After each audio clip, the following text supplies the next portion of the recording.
दुनिया की सबसे बड़ी पार्टी को एक छोटे से राज्य में जनाधार होने के बावजूद गठबंधन की राजनीति क्यों करनी पड़ रही है?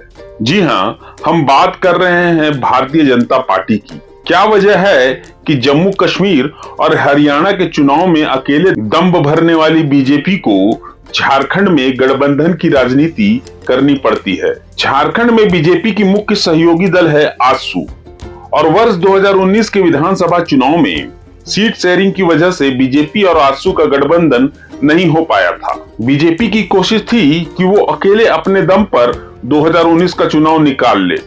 वहीं आजसू ज्यादा से ज्यादा सीटों पर लड़कर अधिक से अधिक सीट जीतना चाहती थी।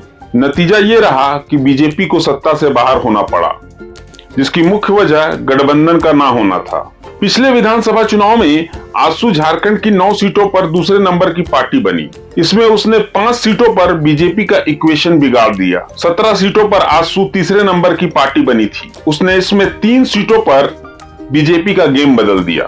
वहीं झारखंड विकास मोर्चा 2 सीटों पर रनर अप रही, जिस वजह से 1 सीट पर बीजेपी को नुकसान उठाना पड़ा, जबकि 22 सीट पर जेएमएम तीसरे स्थान पर रही। यही कारण था कि 2 सीटों पर बीजेपी को नुकसान हुआ। कुल मिलाकर आजसू ने 8 सीटों पर बीजेपी का गेम बिगाड़ा, जबकि जेबीएम ने 3 सीटों पर ऐसा किया।